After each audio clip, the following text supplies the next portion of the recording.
오늘 예배에 오신 여러분들을 주님의 이름으로 환영합니다. 우리의 찬양이 이해 되신 그 하나님을, 너무 좋으신 그 하나님을 우리가 찬양하며 나가기를 원합니다. 고백할까요? 예수,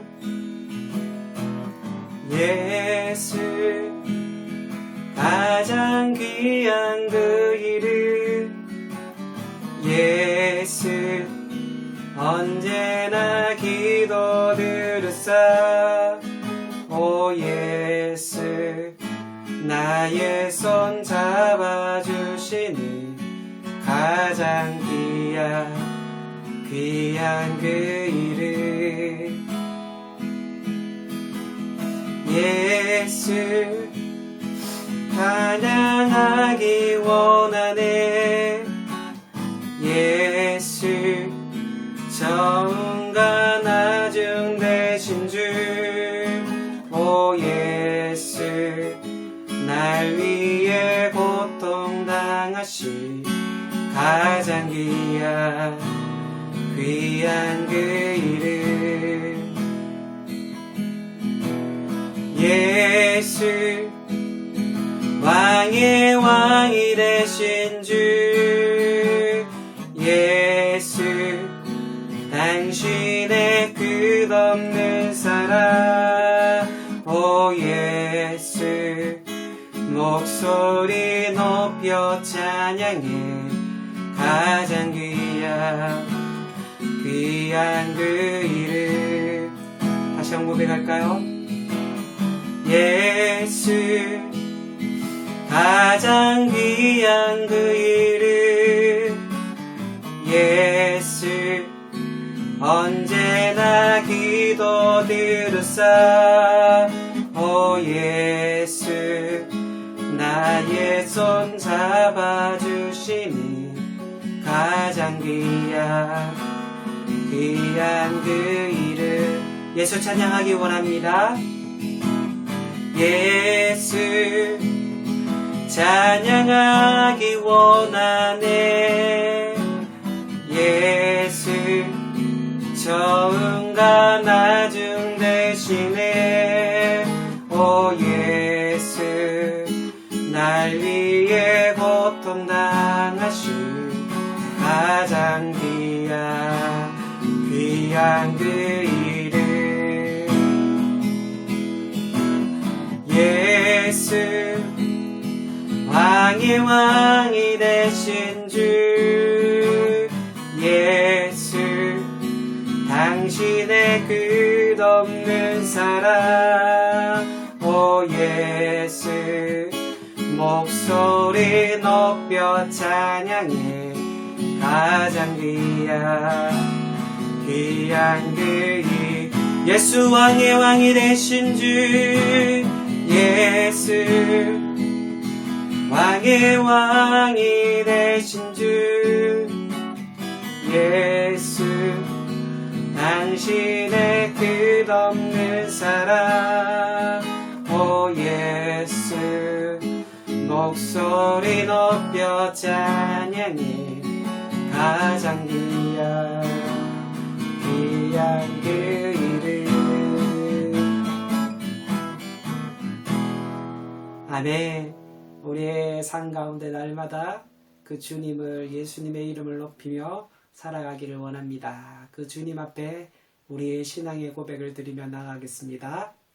전능하사 천지를 만드신 하나님 아버지를 내가 믿사오며 그 외아들 우리 주 예수 그리스도를 믿사오니 이는 성령으로 잉태하사 동정녀 마리아에게 나시고 본디오 빌라도에게 고난을 받으사 십자가에 못 박혀 죽으시고 장사한 지 사흘 만에 죽은 자 가운데서 다시 살아나시며 하늘에 오르사 전능하신 하나님 우편에 앉아 계시다가 저희로서 산자와 죽은 자를 심판하러 오시리라. 성령을 믿사오며 거룩한 공예와 성도와 서로 교통하는 것과 죄를 사하여 주시는 것과 몸이 다시 사는 것과 영원히 사는 것을 믿사옵나이다. 아멘. 찬양할까요? 찬양하세, 찬양하세,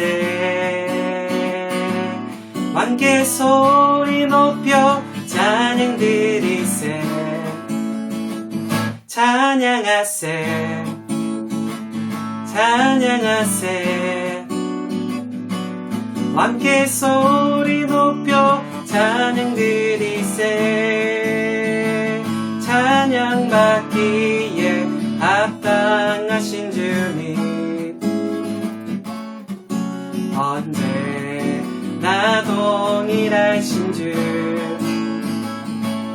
무릎 꿇고서 주 이름 외치세 예수 나의 왕 예수 나의 왕 예수 나의 왕 아멘 찬양하세 찬양하세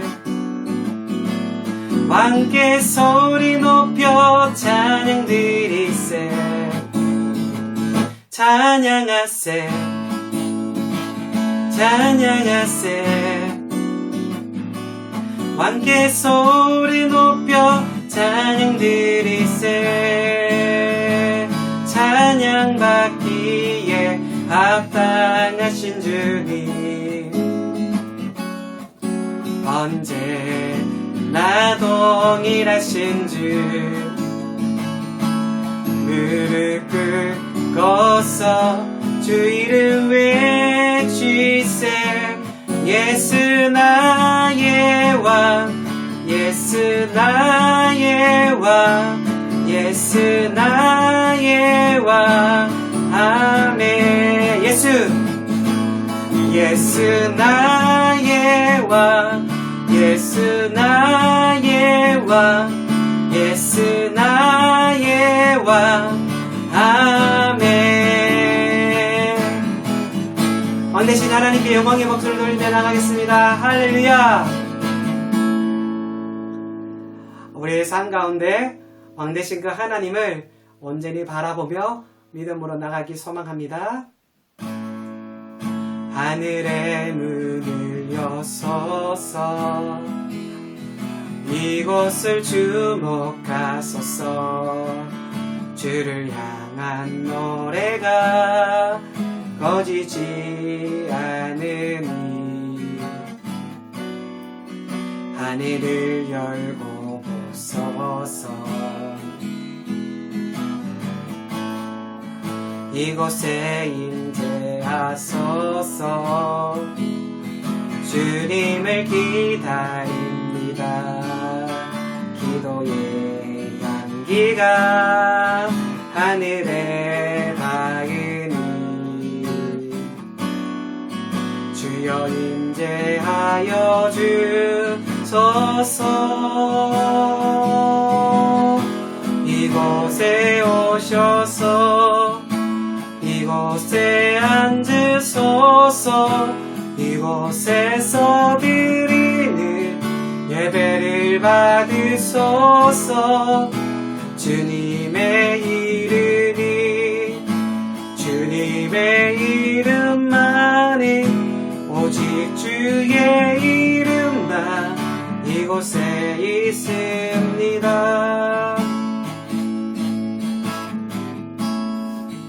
하늘의 문을 여소서 이곳을 주목하소서 주를 향한 노래가 꺼지지 않으니 하늘을 열고 보소서 이곳에 임재하소서 주님을 기다립니다. 기도의 향기가 하늘에 닿으니 주여 임재하여 주소서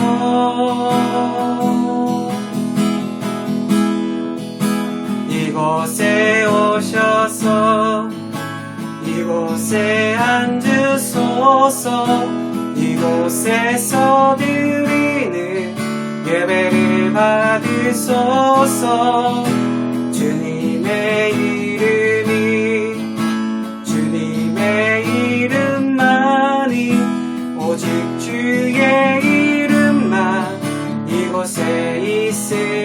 있습니다. 이곳에 오셔서 이곳에 앉으소서.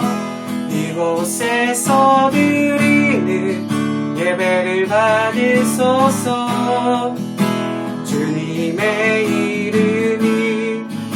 주님의 이름만이 오직 주의 이름만 이곳에 있습니다. 이 시간 우리 함께 기도하며 나갈 때 하나님 그렇습니다. 우리의 눈을 들어 주님을 보게 도와주옵소서. 우리의 마음을 열어 주님을 향하게 도와주옵시고 온전히 주님의 살아계심을 신뢰하며 믿음으로 나아갈 수 있는 귀한 우리들에게 우리 예배를 통하여서 하나님을 만나고 주님을 만나고 예수 그리스도의 이름을 높일 수 있는 저희들 되게 해달라고 함께 기도하며 나가겠습니다. 기도하겠습니다. 사랑이 많으신 하나님 참 감사합니다. 하나님 우리 가운데 임재하신 그 주님을 바라보게 도와주옵소서. 우리 가운데 역사하시는 그 주님을 온전히 신뢰하며 나가게 도와주옵소서. 주님의 이름을 높이게 도와주옵시고 주님이 주신 그 영광 가운데 날마다 나아갈 수 있는 저희들 될 수 있도록 성령 안에 우리 삶 가운데 동행하여 주옵시고 주님 우리 인하여 기뻐할 수 있는 귀한 우리의 삶이 되도록 성령 하나님 역사하여 주옵소서. 오늘 하나님 주님 앞에 나왔습니다. 하나님 우리의 마음을 하나님께 하나님을 붙잡아 주옵시고 주님만을 온전히 예배하며 믿음으로 나갈 수 있도록 성령 하나님께서 모든 삶 가운데 능력으로 부어주시는 그 은혜가 있게 도와주옵소서. 하나님 감사합니다. 우리가 매 순간마다 삼위일체 하나님을 배우며 알아갈 수 있는 저희들 되게 도와주옵시고 우리의 어떠한 수고보다 하나님의 일하심과 하나님의 되심을 고백할 수 있는 저희들 되게 도와주옵소서. 입술로 저질렀던 죄악들, 행위로 저질렀던 죄악들 주님 회개하게 도와주옵시고 예배를 통하여서 다시 한번 회복되어질 수 있는 은혜 허락하여 주옵소서.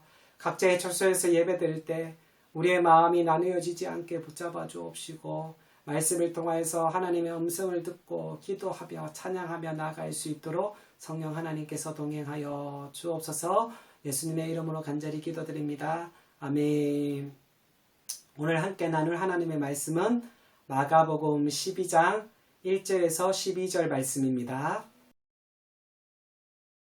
예수께서 비유로 그들에게 말씀하시되 한 사람이 포도원을 만들어 산 울타리로 두르고 즙자는 틀을 만들고 망대를 지어서 농부들에게 새로 주고 타국에 갔더니 때가 이르매 농부들에게 포도원 소출을 얼마를 받으려고 한 종을 보내니 그들이 종을 잡아 심히 때리고 거저 보내었거늘 다시 다른 종을 보내니 그의 머리에 상처를 내고 능욕하였거늘 또 다른 종을 보내니 그들이 그를 죽이고 또 그 외 많은 종들도 더러는 때리고 더러는 죽인지라. 이제 한 사람이 남았으니 곧 그가 사랑하는 아들이라. 최후로 이를 보내며 이르되 내 아들은 존대하리라 하였더니 그 농부들이 서로 말하되 이는 상속자니 자 죽이자. 그러면 그 유산이 우리 것이 되리라 하고 이에 잡아 죽여 포도원 밖에 내던졌느니라. 포도원 주인이 어떻게 하겠느냐. 와서 그 농부들을 진멸하고 포도원을 다른 사람들에게 주리라. 너희가 성경의 건축자들이 버린 돌이 모퉁이의 머릿돌이 되었나니 이것은 주로 말미암아 된 것이요 우리 눈에 놀랍도다 함을 읽어보지도 못하였느냐 하시니라. 그들이 예수의 이 비유가 자기들을 가리켜 말씀하심인 줄 알고 잡고자 하되 무리를 두려워하여 예수를 두고 가니라. 아멘. 오늘은 마가복음 12장 1절에서 12절 말씀을 통하여서 마지막 아들을 보내니라는 제목으로 함께 말씀을 나누기를 원합니다. 인류의 역사에서 가장 많은 사람들에게 읽히고 베스트셀러인 책이 무엇인지 아십니까? 너무 쉽습니다. 성경책입니다. 그런데 종종 우리 그리스도인에게조차도 이 성경이라는 책이 가장 가까이 있는 책이면서도 가장 읽히지 않는 책이 아닐까 심각한 의문을 가져봅니다. 가장 익숙하면서도 가장 생소한 책, 이것이 바로 성경일 것입니다. 이러한 이야기가 있습니다. 어떤 주일 학교 선생님이 학생들에게 이러한 질문을 던졌어요. 어린이 여러분, 성경에는 무엇이 들어가 있을까요?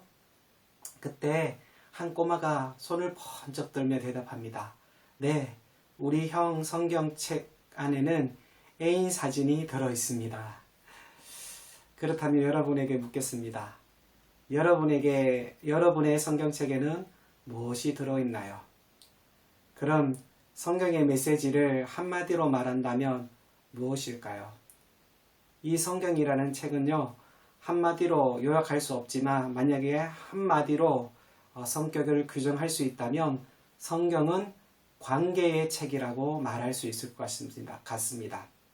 바로 하나님과 사람의 관계를 다루고 있는 관계의 책입니다. 그래서 우리가 큐티를 할 때 두 가지를 빼놓고서는 안 됩니다. 그 주제가 무엇입니까? 첫 번째는 하나님이고 두 번째는 사람인 것입니다. 본문을 통해 하나님에 대해서 무엇을 말하고 있는가? 두 번째로 이 본문의 사람에 대해서 무엇을 말하고 있는가? 이 두 가지를 반드시 우리는 큐티할 때마다 살펴보아야 하는 것입니다. 그러나 저는 성경에 또 하나 중요한 주제가 있다면 하나님, 인간, 그리고 예수 그리스도라고 생각합니다. 우리가 성경을 열어보면 우리 하나님과 인간의 관계에 문제가 생겼습니다. 성경이 누누이 강조하는 진리입니다. 그것이 무엇입니까? 바로 죄입니다. 죄는 하나님과 인간 사이의 관계를 단절시키고 말았습니다.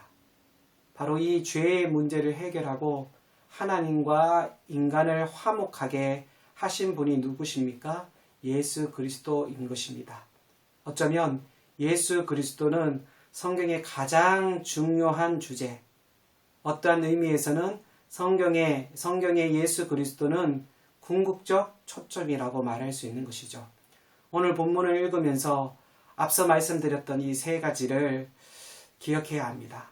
성경의 가장 위대한 주제인 하나님, 인간 그리고 예수 그리스도를 오늘 본문을 저자한 성경 기자는 비유를 통하여서 어떻게 접근하였는지 우리 함께 살펴보고요. 하나님이 주시는 놀라운 은혜를 함께 받기를 원합니다. 첫 번째, 오늘 본문의 비유는요, 바로 하나님에 대한 이야기인 것입니다. 그럼 본문의 비유 속에서 나타나는 하나님의 속성, 하나님의 성품, 우리 하나님은 어떤 분일까요? 본문에 시작되어지는 마가복음 12장 1절에 보면 이렇게 말합니다. 예수께서 비유로 그들에게 말씀하시되 한 사람이 포도원을 만들어 산 울타리로 두르고 접지 않은 틀을 만들고 망대를 지어 부자에게 세로 주고 타국에 갔더니, 여기를 잘 보십시오. 한 사람이 등장합니다. 이것이 저는 하나님의 역할을 하고 있는 한 사람이라고 생각합니다. 한 사람이 포도원을 만들고 산 울타리를 두르고 접지 않은 틀을 만들고 망대를 짓고 그리고 농부들에게 이 포도원을 세로 주고 먼 타국으로 떠났다라고 말하고 있습니다. 우리는 바로 이 한 사람의 역할 속에서 하나님은 어떤 일을 하시느냐, 하나님의 속성을 발견할 수 있어야 합니다. 첫 번째로 이 비유 속에서 나타나는 하나님은요, 아주 관대하신 하나님이라는 사실입니다. 여기 포도원을 한 사람이 만들고 있습니다. 아주 포도원을 만들기 위해서 이 주인은 여러 가지 애를 쓰고 있음을 보게 되어집니다. 정성을 다해 포도원을 잘 아름답게 만든 후 그것을 그의 선물로 주었습니다. 물론 오늘 본문에서는 새로 주었다라고 말하고 있습니다. 하지만 2절을 한번 보시겠습니까? 2절에 보면 때가 이름에 농부들에게 포도원 소출 얼마를 받으려고 한 종을 보냈다라고 말하고 있습니다. 여기서 얼마라는 단어는요, 원래 히라보 단어에서 소량, 지극히 적은 양이라는 뜻이 있습니다. 그래서 이것은 꼭 돈이 필요해서 받기보다는 이 포도원의 주인이 누구인지를 확인시키기 위한 일종의 의례적인 것이고, 이 포도원은 거의 선물로 주어졌다라고 말할 수 있는 것이죠. 여러분, 이 포도원은 우리의 삶의 마당, 우리의 삶의 조건을 대표하는 상징이라고 생각할 수 있습니다. 하나님은 온갖 아름다운 삶의 조건을 우리에게 주셨습니다. 동의하십니까? 그래서 야고보서 1장 17절에 보면 온갖 좋은 은사와 온전한 선물이 다 위로부터 빛들의 아버지께로부터 내려오나니. 아멘.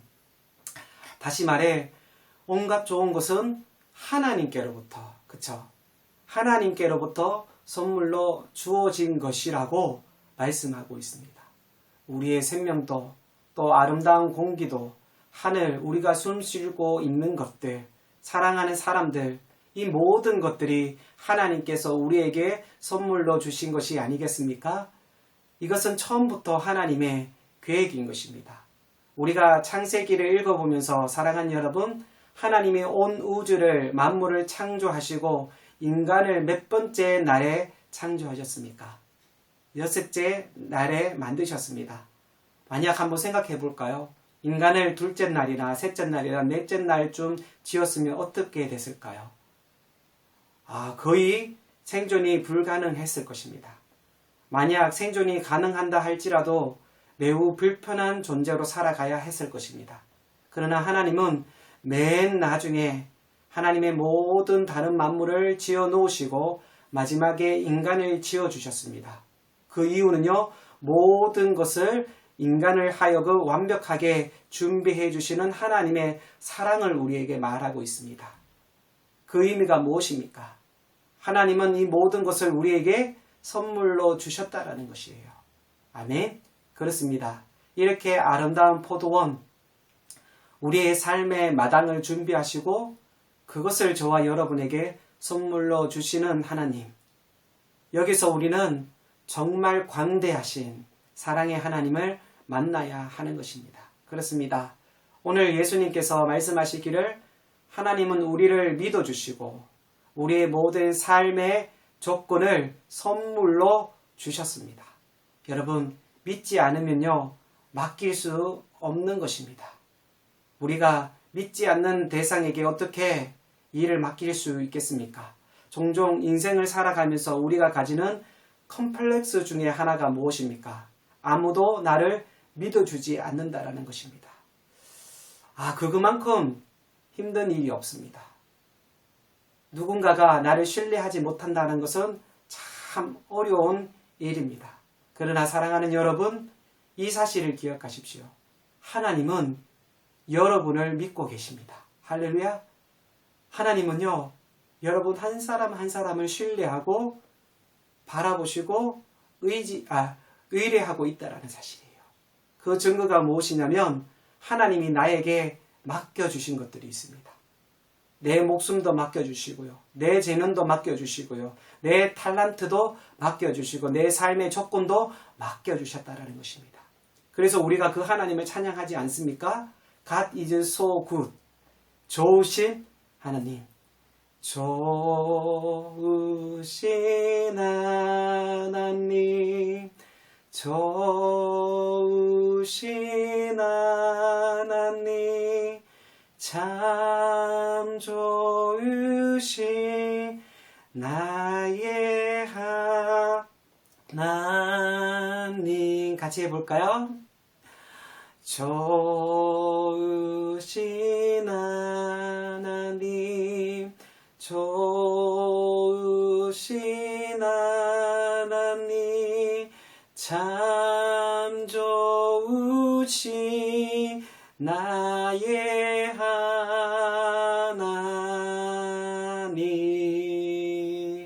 아멘. 그러나 오늘 본문은요, 한 걸음 더 나아가서 이 비유 속에 나타나는 하나님은 어떤 하나님입니까? 인내하시는 하나님입니다. 타국으로 떠났던 이 주인은 때가 이르렀을 때 농부들에게 소량의 소출의 이익을 받고자 종을 보냅니다. 여기서 말하는 이익은 어떤 이익이라기보다는 미리 말씀드린 것처럼 이것은 하나님의 하나님 되심을 확인하는 것입니다.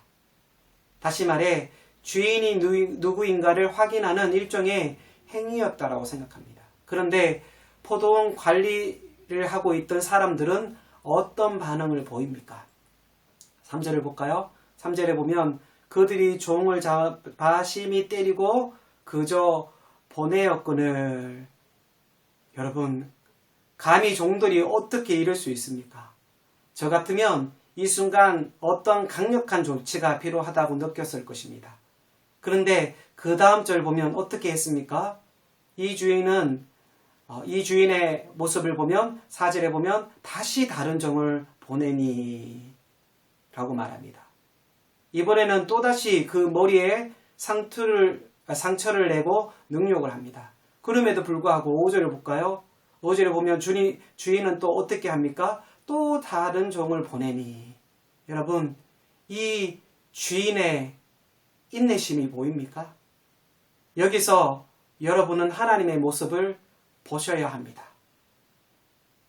우리의 모습이 하나님께 거룩할까요? 아닙니다. 우리도 매 순간마다 끊임없이 하나님을 진노하게 합니다. 하지만 사랑의 하나님은요, 끝까지 인내하셔요. 끝까지 하나님의 계획 안에 들어올 수 있도록 우리를 이끌어 가시고 우리를 믿어주시고 우리를 신뢰해 주신다라는 사실입니다. 여러분, 우리는 오늘 이 말씀을 통해서 하나님의 인내를 보셔야 합니다. 하나님은 너무나 아름다운 것은 우리에게 선물로 주셨습니다. 그 선물들을 사용해서 주님의 뜻을 이루며 살아가는 것이 하나님의 뜻이잖아요. 그러나 혹시 나는 그 하나님을 무시하고 혹은 하나님을 불신하고 또 하나님이 나의 삶 속에 이러한 하나님의 뜻을 촉구하기 위해 보낸 종들의 메시지 앞에 귀를 막고 때로는 그 종들을 핍박하는 우리의 모습은 아닐까요?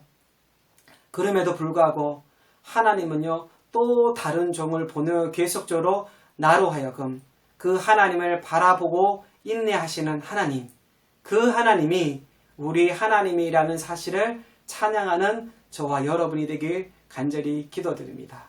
그러나 여러분, 우리 정말로 잊지 말아야 할 것이 있습니다. 그것이 무엇일까요? 하나님은 정말 오래 참으시지만 끝까지 참지는 않습니다.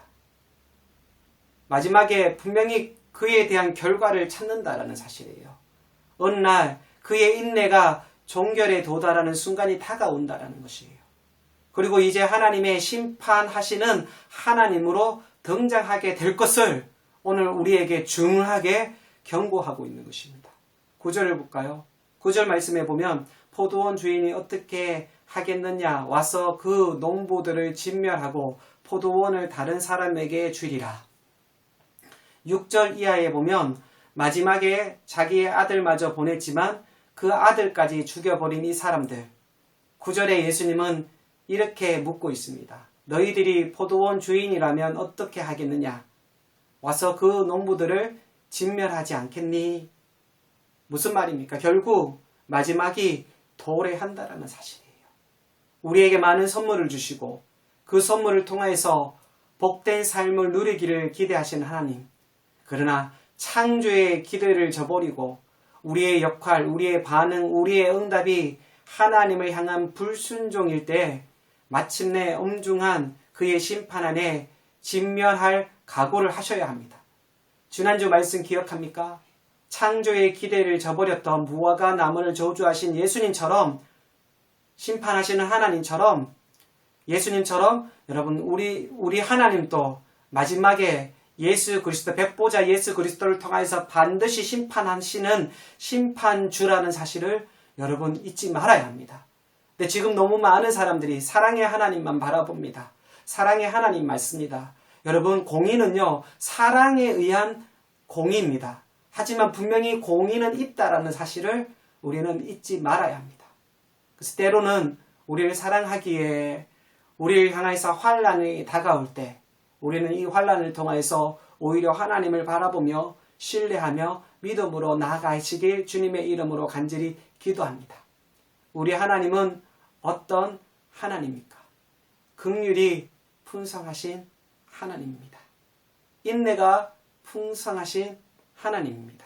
우리는 이 비유를 통하여서 그 하나님의 모습을 볼 수 있어야 합니다.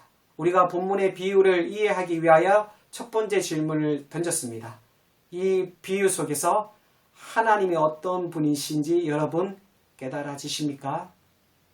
두 번째로 우리가 본문 비유 속에서 사람이 어떠한 존재인가에 대해서 함께 고민해 보아야 합니다.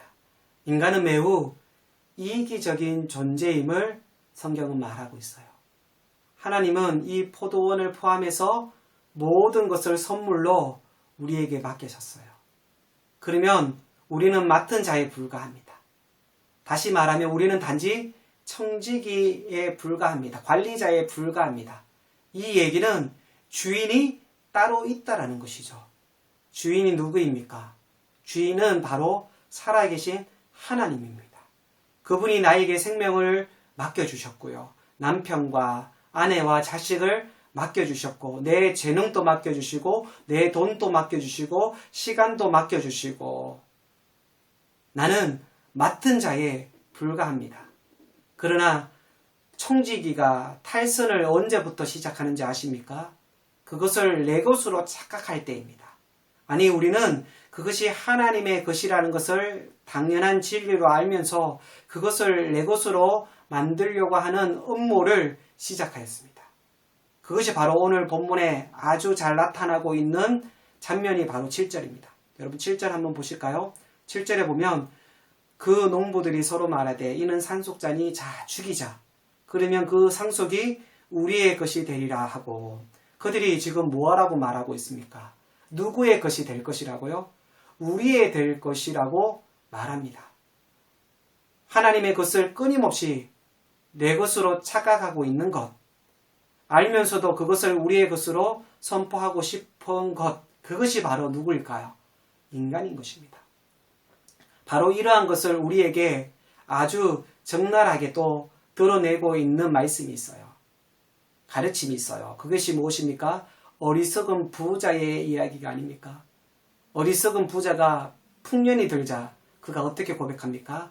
나는 내 영혼에게 이르기를 내 영혼아 이제 여러 해 쓸 물건을 쌓아 두었으니 평안히 먹고 마시고 즐기자. 여러분 이 부자의 독백 속에서 가만히 살펴보십시오. 이 부자의 독백에서 가장 강조되어지고 있는 단어 하나가 있습니다.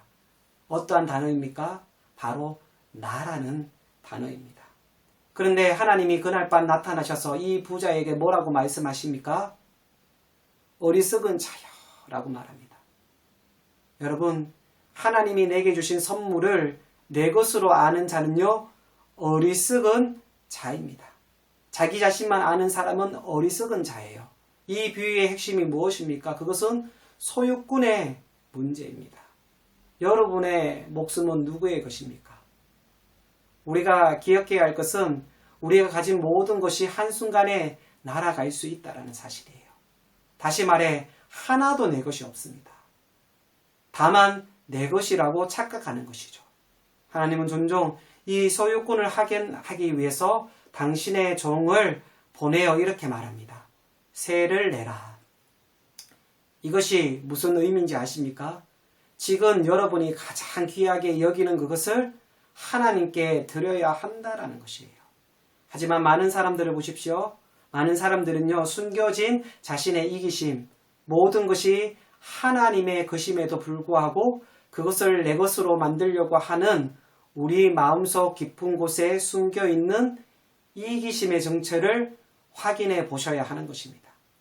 그러나 오늘 본문의 비유는요, 단순히 인간의 이기심 많은 존재뿐만이 아닌 심지어 더 나아가 이 사람들이 하나님을 반역하는 존재가 되어진다라는 사실을 우리에게 말씀하고 있는 것입니다. 적은 소량의 세를 받기 위해서 보내진 이 종들에게 어떻게 대접합니까? 3절에 보면 그들이 종을 잡아 심히 때리고 그저 보내었거늘 때립니다. 그리고 그저 보냅니다. 또 4절도 한번 볼까요? 다시 다른 종을 보내니 그 머리에 상처를 내고 능욕하였거늘. 여러분, 이것이 반역이 아니고 무엇입니까? 점점 더 간팍해지는 인간의 모습을 말하고 있습니다. 요한계시록에 보면 마지막 말세예요. 그들이 하나님을 부인하기 위해서 혀를 깨문다고 말합니다. 몸을 학대한다라고 말합니다. 히브리서를 열어보면 히브리서는 그래서 이러한 말로 시작됩니다. 하나님께서 옛날 옛적에 여러 선지자를 통해서 여러 모양으로 우리에게 권고하셨습니다. 무슨 말입니까? 수많은 종을 보내서 회개를 촉구하고 우리의 주인 되신 하나님을 바라보도록 요구하시는 하나님을 전하지만 여전히 사람들은 오히려 그를 대적하고 있다는 것이에요. 그 반역적인 존재, 이것이 죄를 범한 우리 안에 숨겨져 있는 인간의 죄성의 정체라는 사실을 우리는 기억해야 합니다. 이것이 우리의 실존입니다. 이것이 우리의 모습입니다. 그렇다면 이러한 죄로 하나님과 분리된 우리가 해야 할 것이 무엇입니까? 무엇을 알아가야 할 것입니까? 그것이 바로 세 번째 말씀입니다. 세 번째로 영원히 죽을 수밖에 없는 우리가 알아야 할 것은 바로 예수 그리스도에 대해서 우리는 알아야 합니다. 지금까지 두 가지의 중요한 질문을 던졌어요. 오늘 본문 비유를 통하여서 하나님을 살펴보았습니다. 그리고 인간을 살펴보았습니다. 그렇다면 세 번째로 무엇을 살펴볼까요?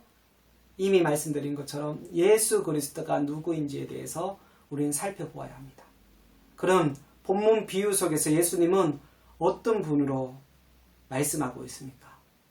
6절을 한번 볼까요? 이제 한 사람이 남았으니 곧 그가 사랑하는 아들이라. 최후로 이를 보내며 이르되 내 아들은 존대하리라 하였더니, 오늘 제목처럼 마지막 아들을 보냅니다. 저는 이 비유 속에서 예수님은 다른 종들과 구별됨을 깨닫게 됩니다. 그는 그냥 하나의 종이 아니라 그분은 아들이십니다. 우리는 오해하지 말아야 합니다.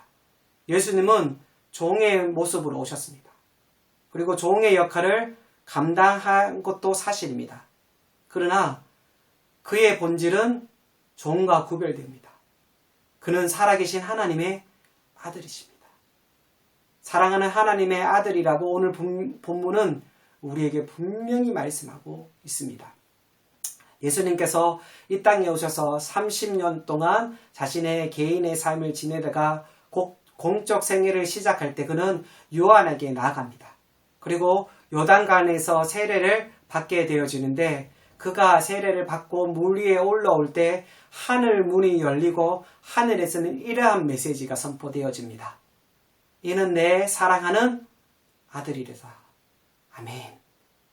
그리고 한 걸음 더 나가서 오늘 비유 속에서 우리 예수님은요, 고난을 받으시고 죽음을 당할 것에 대해서 예언하고 있습니다. 그 말씀이 7절, 8절 말씀입니다.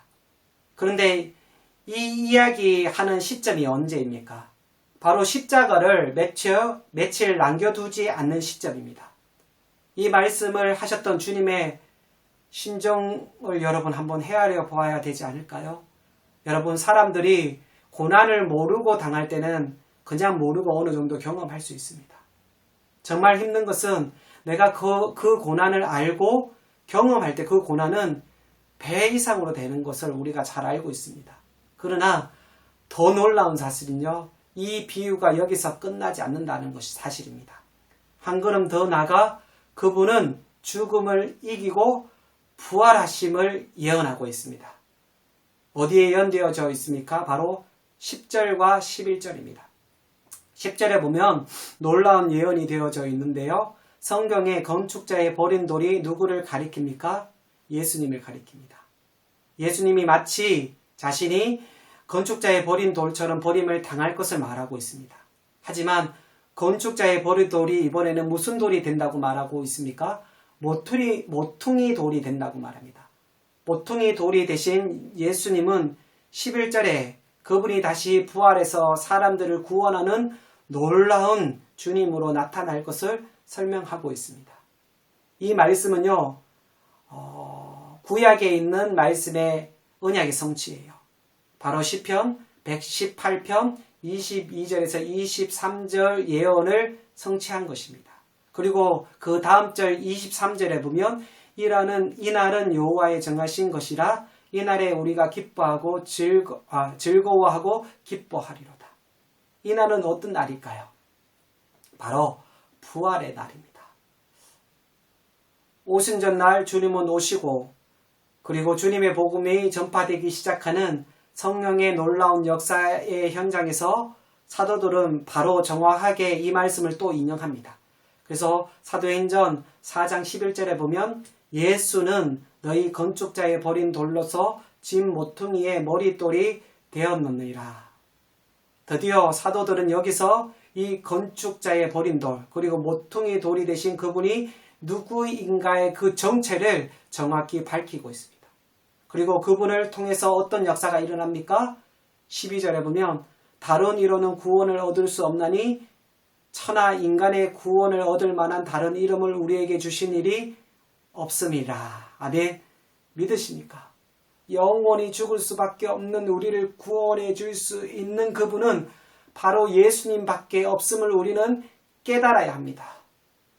그래서 우리는 예수 그리스도를 바로 알아야 합니다. 그렇습니다. 그분이 살아나심으로 우리의 구원이 가능하게 되어집니다. 그의 고난은 바로 우리를 위한 고난이었습니다. 그리고 그의 부활은 우리를 위한 부활입니다. 그는 살아나셨습니다. 우리도 살아날 것입니다. 부활하신 주님이 새로운 생명을 주심으로 우리는 고난의 골짜기와 같은 인생을 승리로 걸어갈 수 있을 것입니다.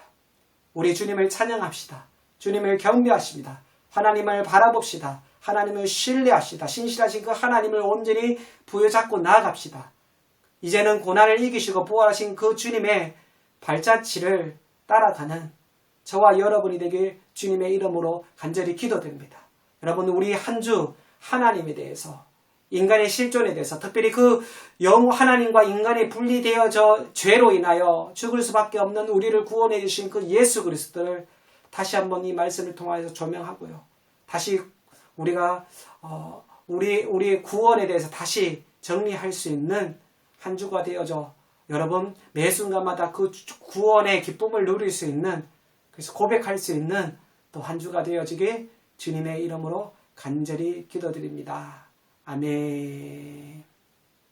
이 시간 우리 함께 찬양하며 나가겠습니다. 우리 함께 찬양할까요? 그리고 주님 앞에 기도하며 나가기를 원합니다. 하나님, 말씀처럼 하나님을 더 알아가길 원합니다. 그리고 나의 존재, 나의 처지를 하나님, 나의 상태를 깨닫게 도와달라고. 그리고 특별히 하나님, 예수님밖에 없습니다. 예수님을 깨닫지 못하면, 하나님의 뜻인 예수 그리스도를 온전히 바라보지 못하면 내가 하나님 영생을 구원을 얻지 못합니다. 하나님, 다시 한번 기본으로 돌아가서 구원을 깨닫게 도와주시고 구원으로 살아갈 수 있도록 성령 하나님 역사해달라고 우리 찬양 이후 예수 그리스도의 이름을 선포한 후 간절히 기도하며 나가기를 원합니다. 예수 가장 귀한 그 이름 예수 언제나 기도 들으사 오 예수 나의 손 잡아주시니 가장 귀한 그 이름 예수 찬양하기 원하네 예수 처음과 나중 대신에 오 예수 날 위해 고통당하신 가장 귀한 그 이름 예수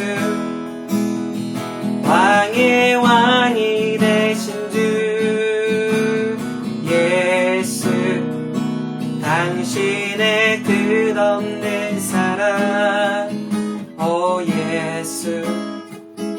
목소리 높여 찬양해. 가장 귀한 그 이름. 우리 함께 기도하며 나갈 때 하나님, 오늘 말씀처럼 하나님이 누구인지 깨닫게 도와주옵시고 내가 어떠한 존재인지를 깨닫게 도와주옵시고, 그래서 예수 그리스도를 온전히 깨닫고 고백할 수 있도록 주님 역사해달라고 우리 함께 기도하며 나가겠습니다. 기도하겠습니다. 하나님, 우리가 참 많은 시간 동안 예배를 드리고 또한 성경을 읽지만 하나님에 대해서, 성령님에 대해서, 예수님에 대해서 잘하지 못함을 고백합니다. 하나님 아버지, 붙잡아 주옵소서. 특별히 나의 실존을 깨닫게 도와주옵소서. 내가 죄인이라는 사실을 하나님 뼈저리게 느끼게 도와주옵소서. 그래서 주님 없이는 하나님 살아갈 수 없는 존재라는 사실, 주님의 그 이름의 권위가 나를 하나님께로 인도하며 하나님께로 나를 이끌어감을 하나님 고백하는 자 되도록 주님께서 역사하여 주옵소서. 오늘 하나님 그것을 깨달을 수 있는 저희들 에게 도와주옵소서. 하나님 아버지여, 바리새인처럼 하나님 율법으로 율습의 형식을 쫓아 살아가는 그 모든 것들을 내려놓게 도와주옵시고, 오직 하나님 입이 무성한 자가 아닌 하나님 아버지여, 정말 내 삶이 하나님 보실 때 열매 맺는 삶, 성령이 열매 맺는 삶이 되어줄 수 있도록 주님께서 붙잡아 주옵시고, 주님을 온전히 바라보며 믿음으로 나갈 수 있도록 주님께서 역사하여 주옵소서. 하나님 감사합니다. 그 사랑의 자비의 하나님이 날마다 나를 지켜주시고 나와 함께함을 깨달을 수 있게 도와주옵소서. 하나님이 매 순간마다 나를 믿기에 내 삶의 여러 가지의 모습들을 펼쳐주시고 그것을 통하여서 이루어 가시는 하나님을 내가 믿을 수 있고 바라볼 수 있게 하신 하나님을 찬양합니다. 하지만 한편으로 심판하시는 하나님을 두려워할 수 있게 도와주옵시고, 실존인 나의 죄악성을 알기에 이제 엎드려 회개하며 주님만 바라보며 믿음으로 나가게 도와주옵소서. 예수 그리스도의 죽으심과 살아나심을, 부활하심을 내가 믿게 하시고, 그래서 그 주님 한 분만으로 만족하고 그 주님을 내 삶의 주인으로 여길 수 있는 귀한 저희들 되게 도와주옵소서. 내 것을 주라 라고 말씀하신 그 주님, 오늘 이 시간에도 우리가 이 땅에 살아갈 때 귀한 물질을 주님 앞에 가지고 나옵니다. 헌금을 가지고 나옵니다. 더 많이 10의 1조가 아닌 더 많은 것으로 드릴 수 있는 저희의 믿음을 주시옵시고, 뿐만 아니라 우리의 더 많은 환경들을 주님께서 이끌어 가 주십시오. 그래서 믿음 없음으로 인하여 하나님께 드리지 못하는 저희들 되지 않게 도와주옵시고, 더 많은 것들로 하나님 드릴 수 있도록 우리의 삶의 이러한 양식으로 채워주시는 하나님의 은혜를 경험하게 도와주옵소서.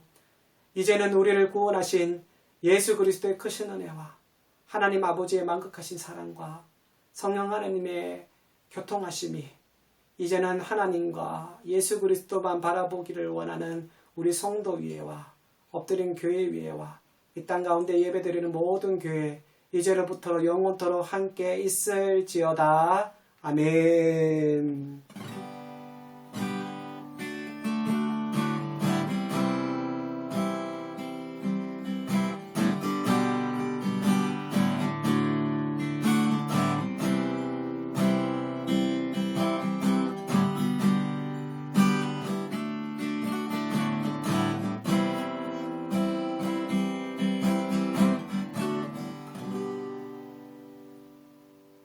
아멘. 한 주도 말씀으로 승리하셨죠? 또 이번 한 주도 말씀으로 승리하시기 바랍니다. 기도 많이 해주셨어요. 지금 노아 카페가 아름답게 꾸며지고 있습니다. 이 노아 카페를 통하여서 엎드린 교회를 통하여서 정말 하나님을 섬길 수 있는 귀한 공간이 되어질 수 있도록 기도해 주시고요. 또한 빨리 꾸며서 함께 예배드리기를 간절히 소망합니다. 예배 마치고 또 2부 모임을 하겠습니다. 그때 뵙겠습니다. 샬롬.